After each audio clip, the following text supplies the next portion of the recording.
I've been working at St. Margaret's Hospital for a while now, and let me tell you, it can be exhausting. The night shifts are the worst. The long hours, the soft beep of machines, and the dim lighting always creep me out a bit. I never thought I would be scared of a hospital, but then something happened. Still lingers in my mind. A few weeks ago, I was deep into my third night of a double shift. The halls were eerily quiet, just the sound of my shoes on the cold tile floor. Most patients were asleep. I poured myself a quick cup of coffee when I got called to room 213. I entered, and there was Mrs. Jenkins, an elderly woman. She looked wide awake. "Lucas," she said, her eyes darting. "I see shadows at the foot of my bed." I hadn't slept in days. The unease twisted in my stomach like a knot. I trudged through the halls of St. Margaret's, the echoes of my footsteps filling the empty spaces.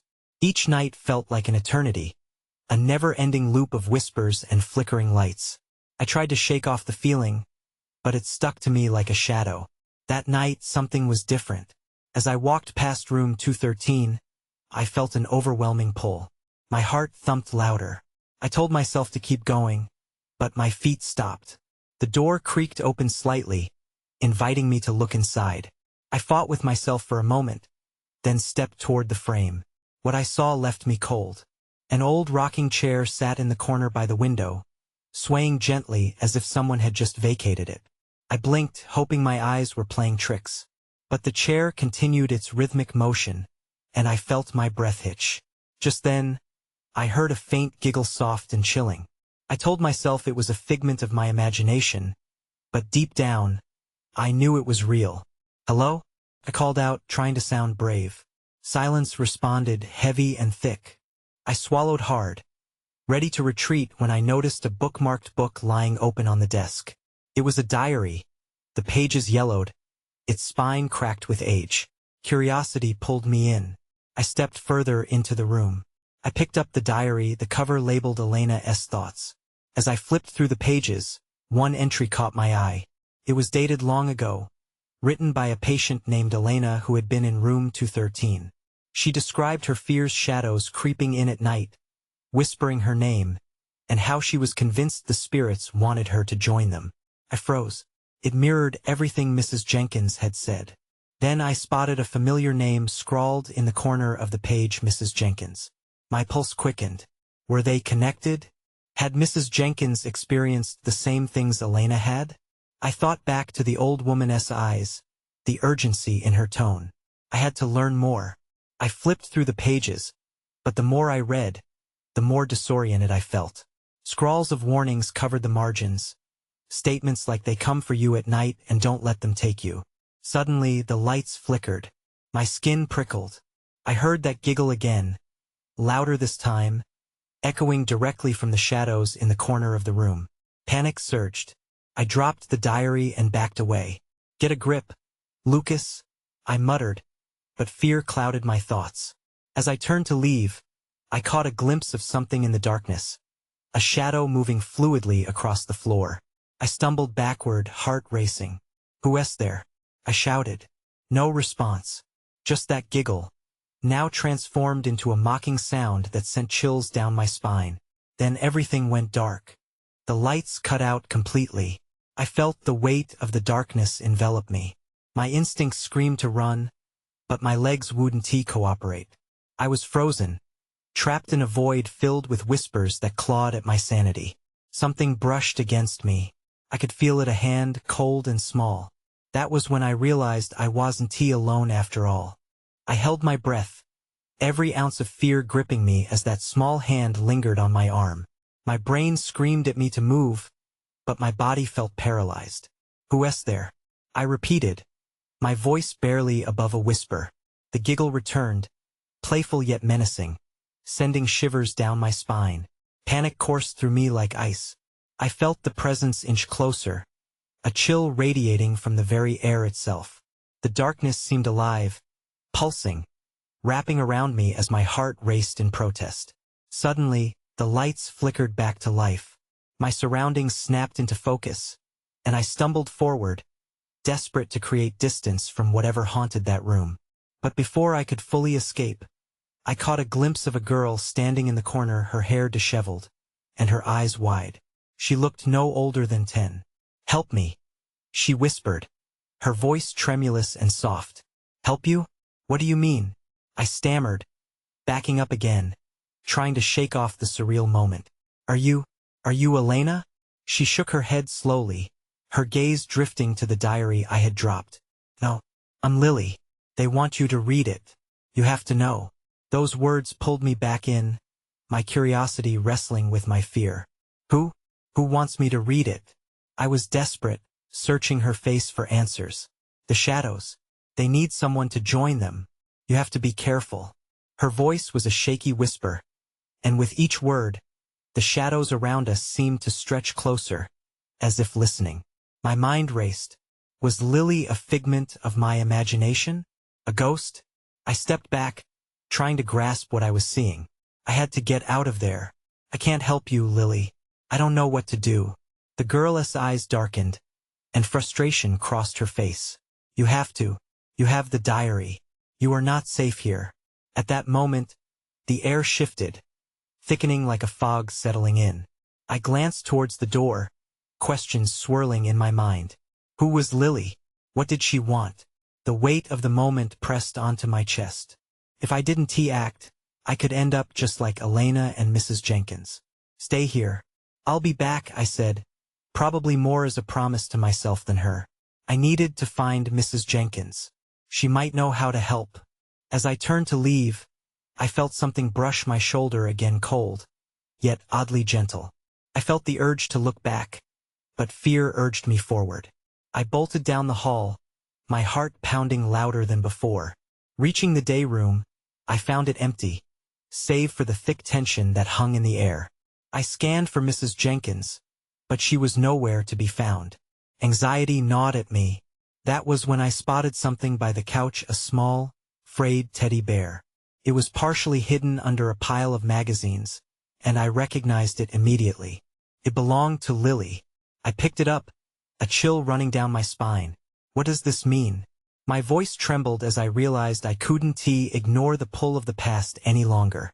A door slammed behind me, echoing through the hall, and I knew I had to hurry. Before I could think about the diary again, a loud whisper hissed from the shadows, "They're coming." With adrenaline surging, I bolted for the exit. The last echoes of that giggle chased me down the hallway as the lights flickered ominously once more. I had to piece this together, and fast. Time was running out before Street Margaret got me. I rushed through the hallway, the teddy bear clutched tightly in my hands. My mind was racing, and panic tightened its grip on my throat. I needed answers, but fear threatened to hold me back. I could almost feel the shadows whispering behind me, their presence growing stronger. As I neared the entrance, I hesitated. The diary lay dropped near the doorway, and I paused. Should I go back? What did it mean? Whatever connection I had with Lily was only deepening. But what did I even know about her? I was beginning to understand that the pieces of this puzzle were tangled in something dark and twisted. With one last glance at the diary, I made my decision and darted outside. The cool night air hit my face, refreshing yet eerie. The world beyond St. Margaret's was still and quiet, a stark contrast to the chaos inside. I needed Mrs. Jenkins. She had to be somewhere. I turned down the gravel path, the crunch of stones beneath my sneakers grounding me for a fleeting moment. My gut twisted. What if the shadows had followed me? What if they were waiting? Just then, I saw a figure emerge from the side of the building. My stomach dropped. It was Mrs. Jenkins. Relief washed over me, but the worry flickered right back when I took in her ashen face and trembling hands. "Thank goodness you're here," I called out, my voice a mixture of eagerness and fear. I found Lily's teddy bear, and shoo!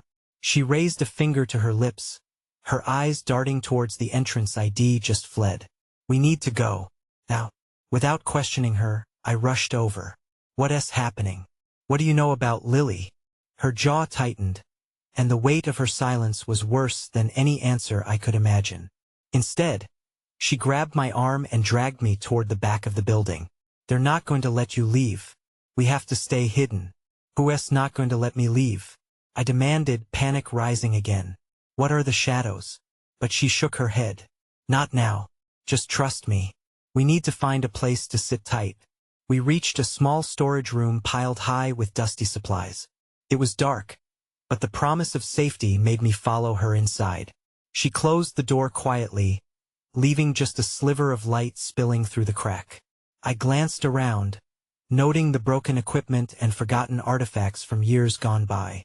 As soon as we settled into the shadows, Mrs. Jenkins' face fell. I thought I could keep you safe, but they are drawn to the diary. You must understand. You don't want to know what they are. What do you mean? My voice was barely a whisper now, every word hanging in the air like a plea. The faint sound of footsteps echoed outside the door. My breath hitched. What's happening? Who's out there? Mrs. Jenkins closed her eyes for a moment, her expression pained. You have to read it. It will explain everything. Otherwise my heart raced. Then what? And that was when I heard the giggle again, sharper this time. It filled the room, and a chill swept through me. The shadows weren't just lurking anymore. They were closing in. The giggle echoed again, wrapping around us like mist. I held my breath, fear clawing at my chest. What was this thing that dealt in laughter while it hunted us? I could feel Mrs. Jenkins stiffen beside me. Stay quiet, she whispered, her voice trembling slightly. She pressed herself against the wall, her eyes fixed on the door. I wished I could see her expression, but the dim light left everything in shadows. I could only feel the weight of unease settling between us. I strained to listen. The footsteps were closer now, echoing ominously as they traveled past the storage room. The shadows, they were real. I couldn't shake the thought that they knew we were here. Unease crawled under my skin, and the small room suddenly felt too tiny, too stuffy. Are they gone? I asked, not wanting to break the silence but needing to know if we could breathe again. I don't know, she said, barely above a whisper. We need that diary. It's the only way. Where is it? I bit my lip, realizing I had dropped it. It felt like an anchor tied to my chest, dragging me down. I left it at the entrance. We need to find a way to get it. Her voice lowered even more, and I could see her mind racing. Maybe it's still there. It might be safe for now, but it won't be for long. Safe? I repeated incredulously. Those shadows are out there. How can anything be safe? There are worse things, she said. Trust me, you don't want to see what happens if they get to the diary first. Just as she spoke, the door handle rattled, and my heart plunged. I held my breath again, my gaze darting toward the door as it slowly creaked open. A tall, dark figure loomed in the doorway, the shadows seemingly stretching out to welcome it. A merging of darkness that almost felt sentient. I could see its shape twisting and shifting as it stepped into the dim light. My skin prickled with an icy terror. Lily's lost, it whispered, its voice echoing like a cold wind. You must bring her back. What do you want? I stammered, clutching the teddy bear tighter. Its beady eyes seemed to watch the figure as well, burdened with knowledge that overwhelmed me. Follow the shadows. Trust the bear to guide you. It stepped closer, and I could feel its presence pressing down on us, suffocating in the confined space. No, Mrs. Jenkins shouted suddenly, stepping in front of me. You can't have her. The air thickened, and I could taste the echoes of despair and longing. I was about to shout for her to stop when everything suddenly went dark. Then I heard the laughter again. But this time, it was a cacophony of voices, haunting and playful. It filled the room like a storm, and I felt the world shift around me.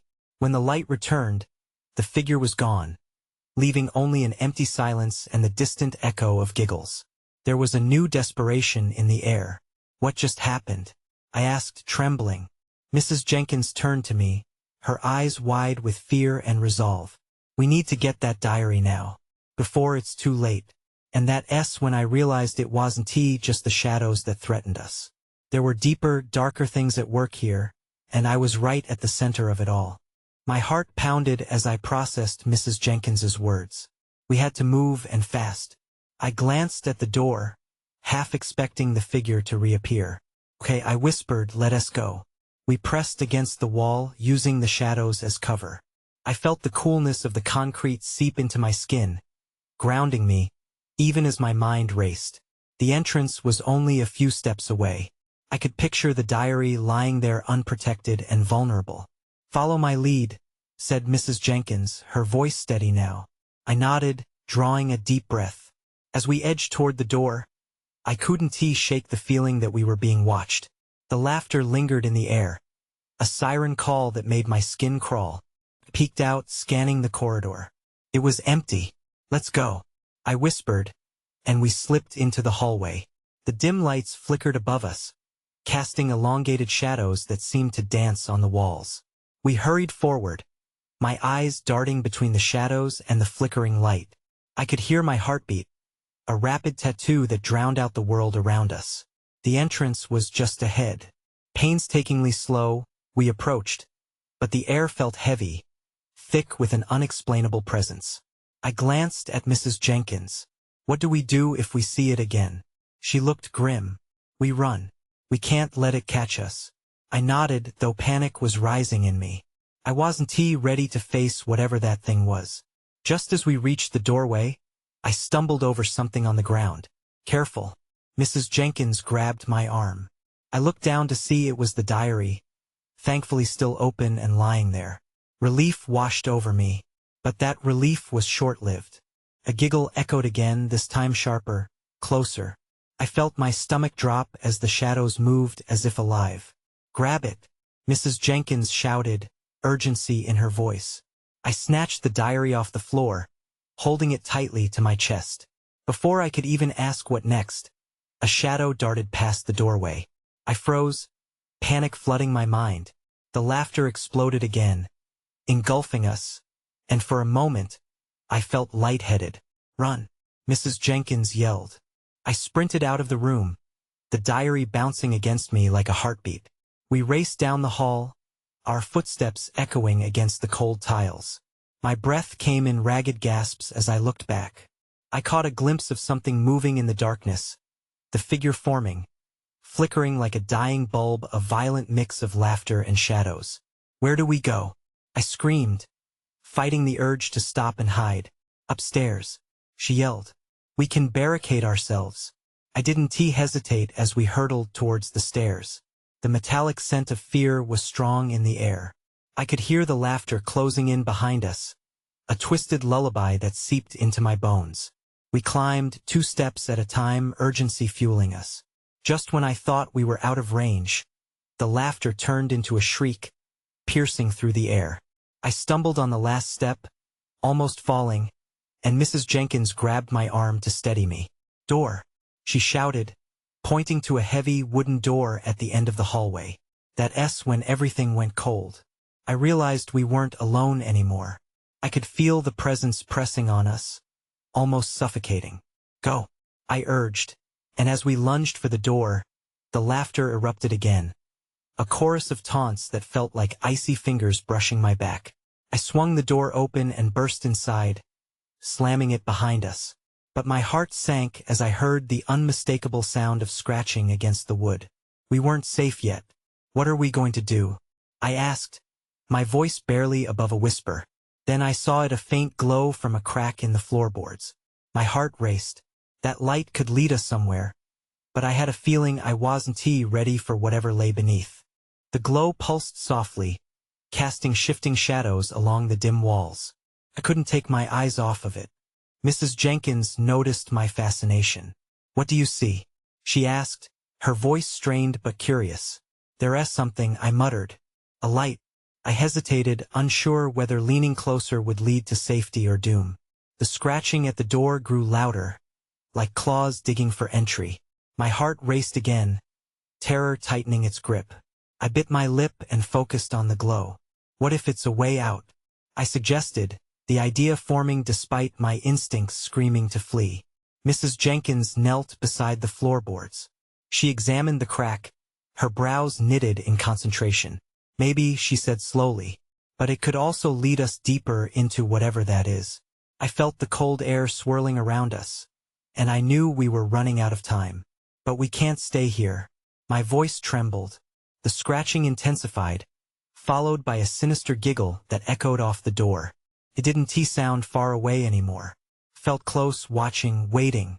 What if she began, pausing as more scratching erupted? What if we try to pry it open? I glanced one last time at the door. Do you really think we can get it open? Better than the alternative, she said, determination cutting through fear. I nodded, feeling a flicker of bravery. We both knelt and carefully pulled at the floorboards, our hands shaking slightly. The scraping sounds behind us rose to a frenzy, drowning out my thoughts. At last, one of the boards lifted with a soft creak, and the light spilled out, illuminating our faces in a ghostly glow. Beneath the floor was a small opening, just big enough for one person to slip through. I peeked inside and felt a wave of warmth wash over me, contrasting sharply with the chilling atmosphere above. The light pulsed like a heartbeat, inviting yet mysterious. "Are you ready?" I asked Mrs. Jenkins. Before she could respond, a loud bang echoed from the door, sending us both reeling back. "Now!" she shouted, her eyes wide with urgency. I didn't think, just dove into the opening. The moment I landed, the warm light enveloped me, soothing the panic that clung to my chest. I looked back to see Mrs. Jenkins following. She squeezed through, and we both gasped at what we found. The space we entered was a hidden room, filled with old books and dusty artifacts. But what caught my attention was the wall opposite us, a mural depicting a dark figure, its eyes glowing just like the light. It seemed to stretch across the entire space, shadows flickering around its outline, playing tricks on my mind. What is this? I stammered, inching closer. Mrs. Jenkins shook her head. "This isn't in the blueprints. We have to be careful." I turned back to the door, fear creeping in as I heard another bang behind us. "We need to find a way out," I urged. But when I looked back at the mural, I realized the eyes in the painting weren't merely glowing. They were watching us. The shadows seemed to thicken, shifting like smoke. Suddenly, a low voice slipped through the air, a whisper that chilled me to the bone. "You shouldn't have come here." I swallowed hard, terror flooding through me as the darkness began to swell, curling around the edges of the room. In that moment, I realized we were far from done. Something was just beginning, and it was coming for us. The air felt heavy, thick with something unspeakable. I pulled back from the mural, my heart racing. "Did you hear that?" I whispered, half hoping Mrs. Jenkins hadn't heard the voice. She nodded, her eyes darting around the room, panic flashing across her face. "We have to find a way out now. It's too quiet." I felt the oppressive darkness creeping in. The warmth from the glow began to dissipate, leaving an unsettling chill in its wake. The old books around us seemed to tremble as if caught in a gust I couldn't feel. I took a step back, glancing again at the door we had come through. "Can we go back?" I asked, but my gut twisted at the thought. I could almost hear that sinister giggle through the door, taunting us. Mrs. Jenkins shook her head. "It might not be safe. We should look for another exit." I made my way over to the nearest shelves, searching through the dust-covered books. Most looked ancient, their spines cracked and faded, but I grabbed one, its title illegible. I opened it anyway, and dust flew up in a cloud, making me cough. "Nothing but old stories," I said, flipping through the pages. But then, I caught sight of something. Scribbled notes filled the margins, frantic and erratic. My breath caught as I read a line that sent chills down my spine. "The Watcher waits for those who linger." "What is it?" Mrs. Jenkins asked, peering over my shoulder. I closed the book quickly, the quote still echoing in my mind. Just some creepy notes. Before I could say more, a low rumble shook the room, vibrating through the floor beneath us. I stumbled back, nearly losing my balance. "What was that?" "Let us keep moving," she urged. "We don't have time to waste." We worked our way along the shelves, the floor creaking under our footsteps. I felt that prickling sensation on the back of my neck, as if unseen eyes were watching us from within the shadows. The darkness felt alive, curling and whispering in a language I didn't understand. That's when I saw it. A faint outline of a door, partially hidden behind a curtain of cobwebs in the far corner. The twinkling glow surged in my chest for a brief moment, as if recognizing a path toward escape. "Over there," I said, rushing toward it. But as I reached for the handle, a loud crack echoed, and from the mural, the dark figurous eyes flared brighter. I froze as the shadows leapt toward me, wrapping around my ankles like cold fingers. "Grab my hand," Mrs. Jenkins yelled, lunging for me. Just as she reached out, the door swung open, revealing a blinding white light. Yet, the shadows continued to pull at me, trying to keep me anchored to the darkness. I hesitated, torn between the warmth of the light and the cold grip of whatever lurked behind us. "I don't know if I can now," she shouted, her face a mix of fear and resolve. With a burst of determination, I yanked my foot free from the shadow's grasp and grabbed her hand. The light pulled us in, and everything went blank. Then the world shifted. Instead of cold stone and lurking horrors, I felt warmth, and the screams from beyond faded into a haunting silence. But as my vision cleared, I realized we were not safe yet. Where we had landed was as puzzling as where we had escaped. A sprawling meadow stretched out before us, vibrant and alive. But in the distance loomed a dark forest, its trees twisted and hungry under the swinging moonlight. And I knew deep down we weren't done running. Something still waited for us in the shadows. The grass beneath me felt warm as I stood in the meadow, trying to catch my breath. The colors surrounding us were vibrant, almost too bright, and the air smelled oddly sweet. But that welcoming facade faded quickly as the forest loomed in the distance, a stark reminder of the darkness we tried to escape. "What now?" I asked, looking at Mrs. Jenkins. Her expression had shifted from fear to focus, but the small tremor in her hands told me she was just as unsettled.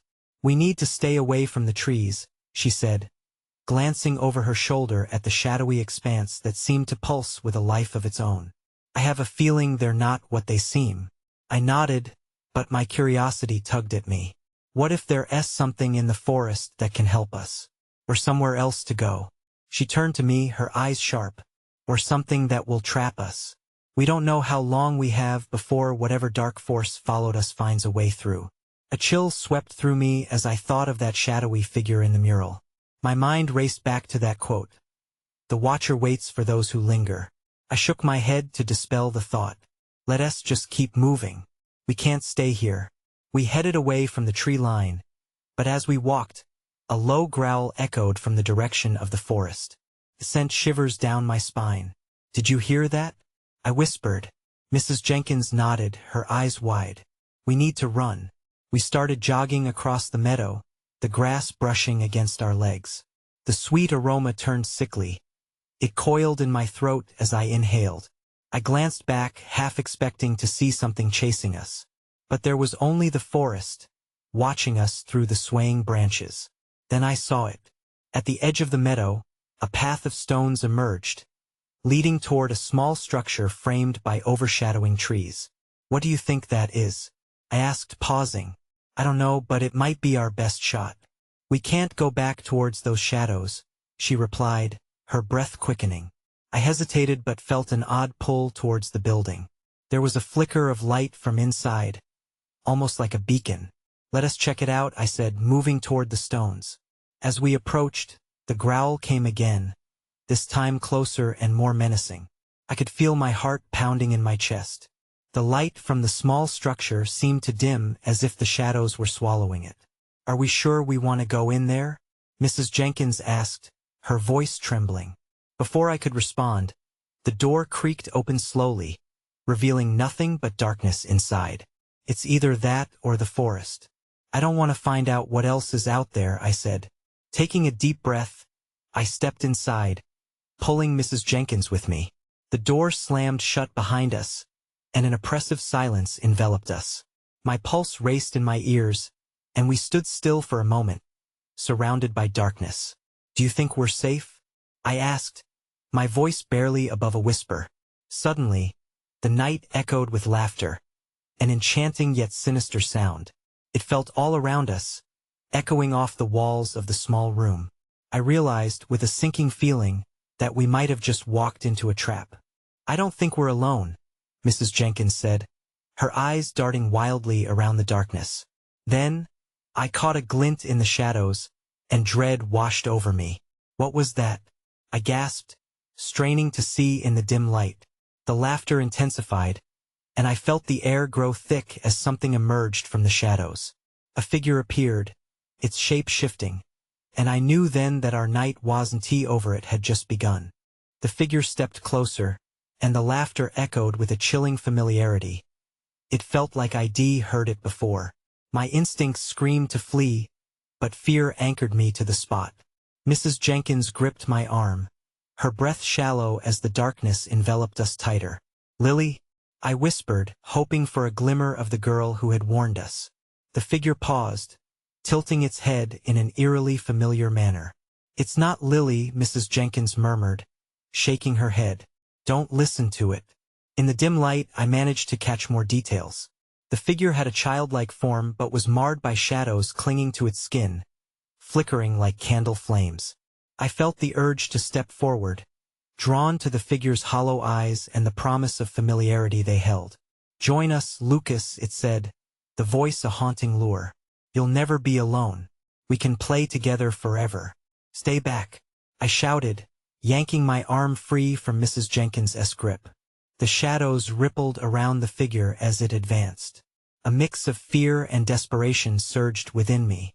I remembered the diary, the warnings about the shadows needing someone to join them. "The diary. It has the answers," I shouted, my thoughts racing. "We just had to get out and find it." Suddenly, the shadows grew thick, swirling around us like fog. Our surroundings seemed to pulse alive, colored by flashes of light and laughter weaving into a gruesome tapestry. "Find the light. We have to find the light," Mrs. Jenkins urged, her voice trembling. With instinct taking over, I bolted to the side, my feet carrying me further into the darkness, hoping against hope there would be a way out. A flicker appeared in the distance that felt warm and inviting. I sprinted towards it, pulling Mrs. Jenkins along. "Lucas," she gasped, eyes wide with a mix of fear and urgency. "It's too dangerous. Do you want to stay here?" I countered, pushing myself toward the glow. "We can't let them catch us." We stumbled into a clearing where the air felt lighter. There, amid the shadows, was a circle of light radiating like a beacon. It pulsed softly but drew me in, filling me with a sense of hope I hadn't felt in what seemed like ages. Yet as we approached, that same giggle echoed, now closer than before. "Trust me," I said, taking a deep breath before we lunged into the glow. For a moment, everything went radiant, swallowing the darkness. But just as quickly, the light dimmed, and an icy grip wrapped around my chest. I felt the shadows lunging, seeking to pull me back. The laughter turned into screams, twisting as they clawed at my sanity. "No!" I shouted, fighting against the encroaching fear. The world around us exploded in blinding light, and for an instant, just an instant, everything felt peaceful. Then everything went still, too still.